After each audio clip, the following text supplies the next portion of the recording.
Pangalan mo? Pangalan mo? Ayaw na sumagot. Pangalan mo? Ayan ako, ayaw na sumagot. Ano pangalan mo? Sagot yan. Ano pangalan mo? Hindi o, kanina. Yung ano, siya pa, sumasagot ng pangalan. Ngayon, ayaw na. Sino kaya yan, sir? Pangalan mo? Ano pangalan mo? Ano pangalan mo? Di ba ako kanina, bago mag-umpisa, tinatanong ko pangalan ni Sir, sumasagot. Sumasagot. Ngayon, ayaw na sumagot.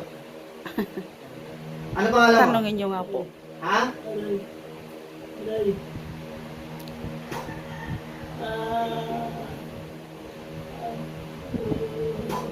Ah, ano pangalan mo? Makikipag-usap ka ba sa akin o hindi? Ha? Makikipag-usap ka ba sa akin? Hindi. Matagal na yun, Ha? 2018. Ano pangalan mo? Makikipag-usap ka sa akin? Hindi. Ha? Ha? Yan ang sinasabi eh. Nag-aaral lang kulang-kulang tapos pagka nahuhuli, aray-aray. Makikipag-usap ka ba sa akin o hindi? Ha? Makikipag-usap ka sa akin? Hindi. Ha? Ayaw. Papatayin kita. Suma? Ano yun, sir? Lalaki, babae? Paano din, maganda yun siyang, ano, kahit nakikita ko kasi yan, iba pa rin kapag sa kanila nang gagaling, sa pasyente. Kung kanila sumali. Ang tagal na yun, sir. 2018. Makikipag-usap ka ba sa akin? Hindi. Ha? May tanong dito yung asawa nito. Lalaki ka ba, babae? Babae. Ay, babae. Anong dahilan? Bakit mo ginagawa ng sakit ito? Anong dahilan? Nainggit? May ilang taon ka na? Ilang taon na? Hindi ko tinatanong kung matanda o bata. Ilang taon? Hindi niya tinitigilan yan, sir. Ha? Ilang taon na? 90 plus? Tanda na. May tungkod ka? Wala. Meron. Ay bakit nang kukulang ka pa? Hindi nang matanda na. Ilan ang kinukulang mo? Simula pagkabata? Marami na? Hindi ka nahuli ng ibang manggagamot? Ha? Wala pang isang nakahuli sa'yo? Kahit isang beses? Nahuli ka na? Eh ba't buhay ka pa rin? Ha? Ba't buhay ka pa rin? Ha? May suspect kasi kami nasa Usap ka ba, likod. hindi? Nasagot ka hindi? Ha? Ha? Tama na. Ilan ang nakahuli sa'yo manggagamot? Noon, nung nagpapagamot dati, yung mga maraming sabi mo, marami kang tinulang. Ilang manggagamot na nakahuli sa'yo? 3. Ba't buhay ka pa rin? Bakit buhay ka pa rin? Ha? Hindi ka nila pinapatay? Anong Eh, pangalan bakit niya? ano ka pa rin? Ba't kulam ka ng kulam dahil ano? Anong dahilan? Inggit lang ang dahilan? Bukod doon, anong benepisyo mo pagka tumanda ka sa pangkukulam? Ano bang benepisyo mo? Bakit yan ang pinili mong buhay? Ha? Ha? Wala. Wala. Ano ba pangalan mo? Si Bai. Nasa likod ng bahay. Likod ng bahay? Opo. Eh paano yan? Patayin na kita dahil hindi ka pala nagbabago, tumanda ka na sa pagkaganyan. Wag? Eh wag po. Eh bakit patuloy ka pa rin ng kukulam? Noon, ano bang ginagawa sa'yo ng mga nakakahuli sa'yo? Wala? Sabi mo, nahuhuli ka. Paano ka nahuli? Sa katawan din ng pasyente? Hindi. Sa personal o sa gamutan yung nahuhuli ka? Gamutan, nahuhuli ka eh, buhay ka pa rin. Eh kung patayin kita na ngayon para... Bakit? Anong dahilan? Bigyan mo ka ng magandang dahilan kung bakit wag kitang patayin. Ha? Ha? Bigyan mo ka ng magandang dahilan. Hindi, bigyan mo ka ng magandang dahilan para hindi kita patayin. Ano ang pinakamaganda mong dahilan bakit hindi kita patayin? Ha? Ha? Ayaw makipag-usap? Wala! Sige. Ito, pag pinaglamayan, balitaan nyo na lang ako. Total, matanda na, hindi tinitigilan din pala. Maraming beses Ito, na yan. pagka dati sa mga pinapagamutan nyo, nahuli na yan dito, hindi pa. Nahuli namin, maraming beses na po, mga 10 na yan. 10 na. Sabi Yung niya ibig niya kung- sabihin 3 beses siyang nahuhuli, yung ibang manggagamot, yung iba yung mga pasyente, kasi Nahuhuli marami din din. siya pinulam eh. Oh. Pero sa tao na to, Lagi na pala nahuhuli ng mga manggagamot to. Yung tatay ko, nanay niya, tatay niya, laki niya, siya lahat. Lagi siya lang. Kumbaga, bukod sa ano, yung ibang manggagamot na hindi ka pamilya. Ibig sabihin ng pamilya na ito, manggagamot din. Dati po yung lolo.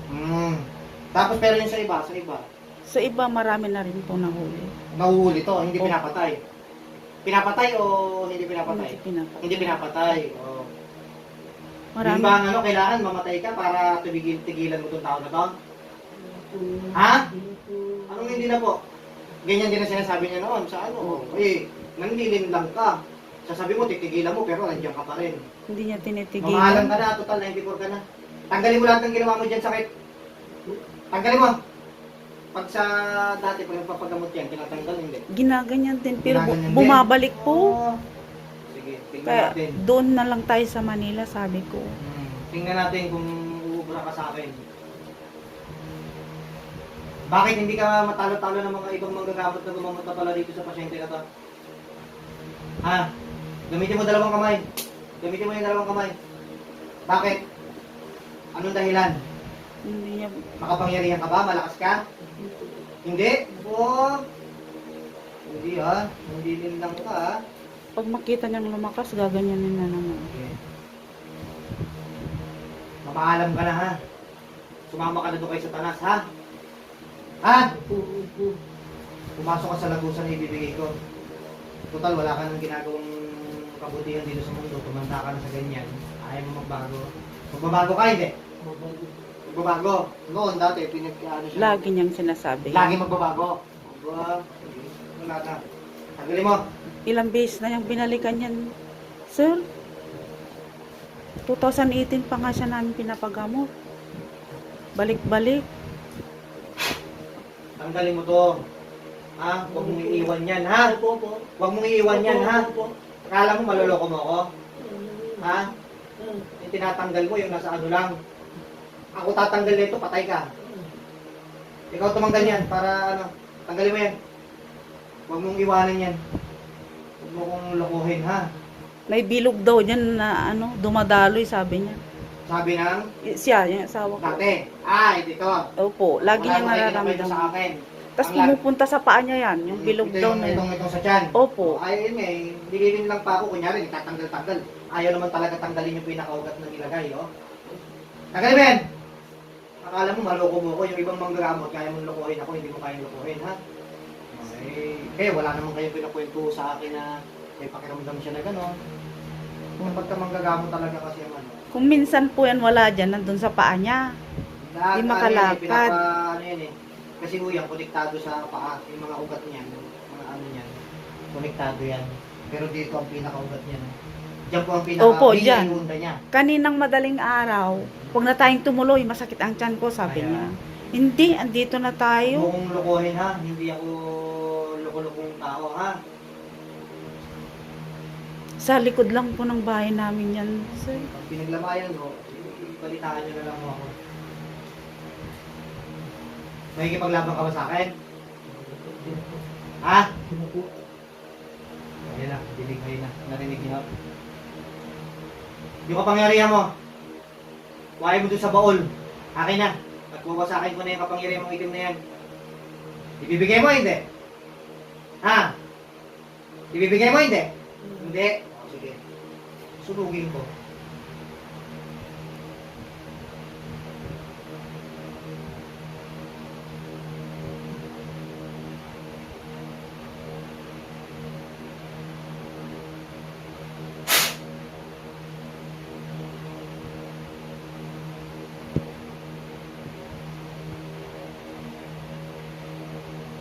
Oh, silipin mo nga muna, tingnan mo. Silipin mo yung baul mo, kung nandun pa yung mga libreta mong itim. Tingnan mo. Buksan mo. Ano? Nasaan? Nawala? Ayaw mo ibigay eh. Alam mo, naniwala ka kaya kita patayin. Ha? Gusto mo ba mabuhay o ano? Ha? Ayaw mo na? Ayaw na. Eh, wala ka ng aral eh. Eh, ano pang ano mo? Anong silbi pa ng mabuhay ka kung wala yung aral mo ng mga itim na yan? Palayain mo na yung mga espiritu dyan, nakakulong. Tanggalin mo yung mga garapa dyan. Garapon, tanggalin mo. Pakawalan mo yung mga espiritong kinukulong mo dyan. Tanggalin mo lahat, ha? Ikaw ang ikukulong ko dyan. Tanda mo na, tumanda ka, hindi ka man nagbago. O, ilang espiritu nakawala? Ilan? 4? Apat. Saan mo nakuha yung sementeryo? Ha? Sa sementeryo? Hindi ka naman yung mga kanulong ligaw sa sementeryo. May mga pamilya yun, dinadalaw nila yung pamilya nila, kinukulong mo yung espiritu.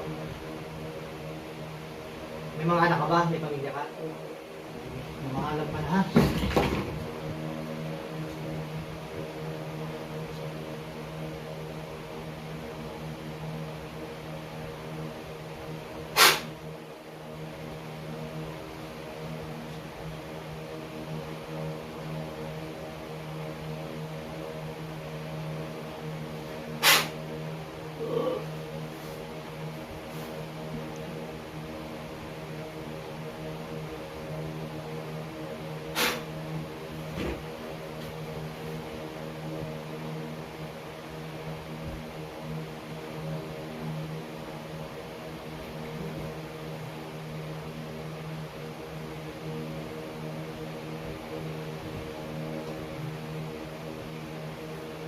Pangalan mo nito ulit? Pedro Prado Jr. Ulit.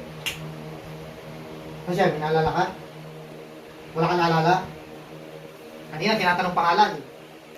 Sumasagot pangalan mo, sir. Ngayon, wala kang maalala. Confirm yan. Tingnan nyo ako, pantay na yun.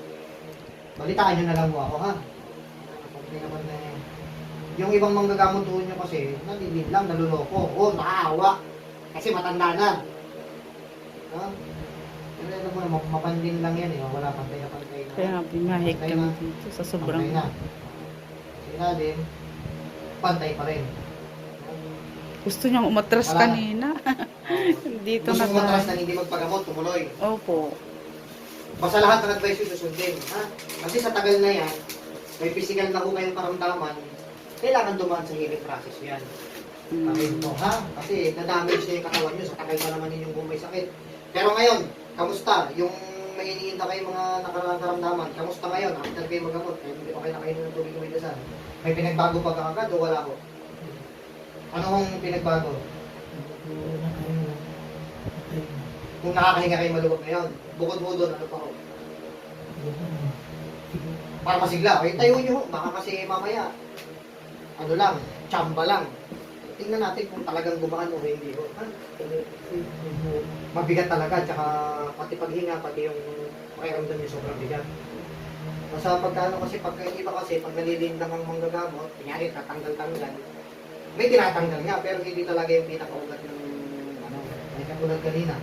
Ay, pag sabi nyo nga, nakasampung manggagamot na kayo. Oo. May tingnan mo. Kasi, tapos bukod doon, pag naghihingi ng nanluloko na, ano, makaawa, babalik lang. Kasi yung ugat, hindi talaga tinatanggal. Hindi rin nakikita ng mga gamot na hindi tinatanggal. Kaya tuloy yung pasyente kawawa. No? Sa bagay, boundary na siya, 94 na eh. Opo. 94 na eh, boundary na. Paano niya Balitaan nakukulong nyo na kayo? Hindi naman niya Hindi nakakausap. napapakain mo yan dahil ano, maaaring sa ibang tao yung pinapakabot Oo, para yun na. maibigay sa iyo.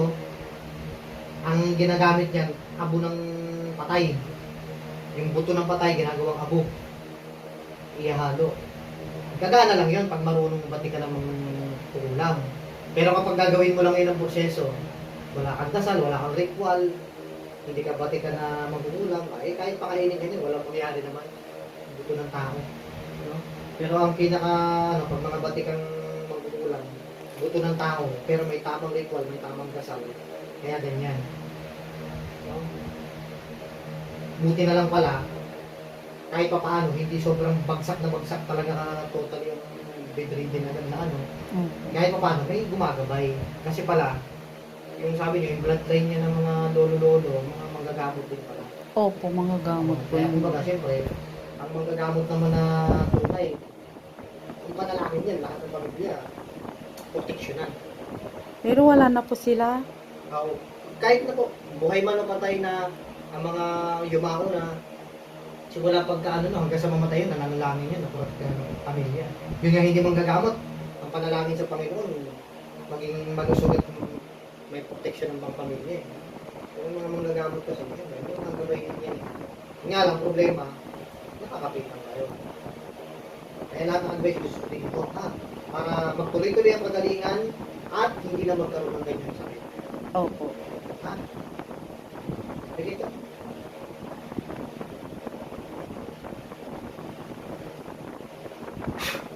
Sige, paubos.